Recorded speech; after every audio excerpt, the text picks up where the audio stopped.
Good afternoon, everyone. It's Itsnatashaoh, your relationship and love coach. My goal is to help make women whole so they can walk fully and completely in their purpose. Today, we are going to be talking about relationship red flags and what you need to look out for. And I'm going to give you my 6 huge ones that I've just learned, just living life, and that I think are crucial to know that you need to know before you start a relationship. So the first one, they activate your savior complex. And what I mean by that is that you feel like you need to help them, which leads to codependency. You depend on each other to fulfill every kind of whim, your happiness, any area of your life you feel like you're lacking, areas that only need to be filled by you. And the thing with that is that you need to be whole first in your relationship.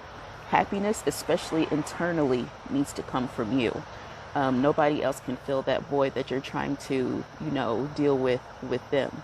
So that's the first one. They activate your savior complex, and all you want to do is save them or change them. Number 2, family interference, and this could be with friends too.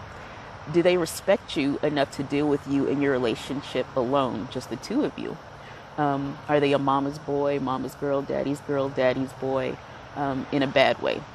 And sometimes that could be a good thing. That's fine, because if they have a good relationship with their parents, they'll probably treat you right. But what you see now, if it isn't addressed properly, will be your business as well. A lot of times they have, influence, the family or the friends have influence over your relationship, over the prosperity and the outcome, because your significant other is too weak to address any faults or deal with you alone, because they haven't been taught to, or they just had bad reactions when they have in the past. So make sure you check that. How do they process anger? Number 3, do they slam doors? Do they cower? Do they run away? Do they speak harshly to you? Do they kind of rough you up? Do they get up and run out? Do they abandon you or leave you alone when, they're faced with their anger issues? Check that, because of course that can be progressive. They can always do that, and it can always get worse, especially when they get used to you and they feel that you're not going to go anywhere. So take a note how they express their anger. If it makes you feel uncomfortable, it's for a reason. Number 4, do they give up easily? Again, no communication. Are they cowardly? Do they avoid emotions? Do they avoid your feelings? Do they hate discussions? How can you, discuss anything if they're always running away, from the issue? So do they give up easily when you want to speak to them or hash things out? Number 4, I shouldn't have to say this, but you'd be surprised. Are they promiscuous or do they cheat? Ask yourself that. Now this shouldn't, like I said, it shouldn't have to be said, but how are they during, before, and after your relationship? What are their patterns? Do you actually want someone who's willing to introduce disease into your home, your spirit, your relationship? You deserve better than that. A lot of women especially feel that they're that one in a million just because they cheated with the other person, that they won't cheat on me, or it doesn't matter how I got them, they're not going to do that with me. But yeah, we'll see, hun. Don't depend on that. So yeah, if they're promiscuous or if they're prone to cheating, watch out for that, and don't excuse or explain away their behavior. Number 5, they don't listen. Sorry. They only want to give you what they want to give you, or what they want you to have. And that includes emotionally. When you're upset, do they try to explain it away? Do they avoid it? Do they buy you things instead of talking to you? When you ask for something, do they complain and give you a lot less than what you asked for? Is that what you desire for your life? Is that what you want, essentially, to start a family with? Because that alone creates chaos. You can't, if they won't listen to you in small things already, and it's before you even start dating, or in the beginning stages of your dating, what's going to happen in the middle, and you guys have been together for a long time and you really, really need them? So check that right now. Feel it in your spirit. See if that's an issue.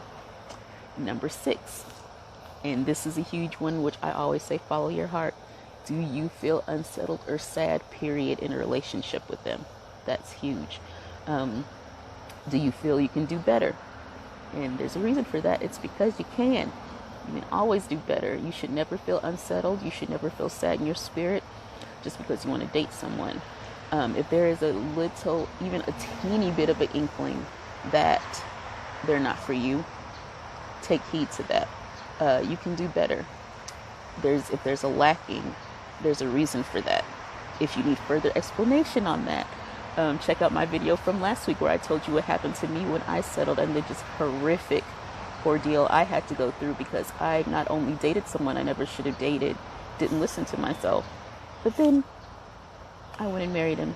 Life lesson. So yeah, make sure that everything that you have, everything you do is ordered. Go into divine, like I always say, and make sure, yeah, if you feel weird, there's a reason you feel weird, because they don't mesh with you. You don't need to be with them. So make sure you pay attention to that. But yes, I just want to make sure, give you guys those 6. Those are one of the hugest ones that I have learned. Tomorrow we're going to be discussing why loneliness is necessary, and that's where a lot of people get stuck too. You're always trying to bring people into your energy, into your field, and you're not finished healing yourself. So let's stop this codependency. Let's stop this, feeling of lack and worth. We need to learn to do better in that regard. If you want any more goodies, go to Itsnatashaoh.com. Of course, you can schedule your one-on-one with me, but go through this list. Make sure that you are whole. Make sure that none of this, is resonating with you. If it is, make sure that you're paying attention to it, because it can really get to you. But yeah, I will see you guys tomorrow on the live. I love y'all. Take care of yourselves. Talk to you later. Bye.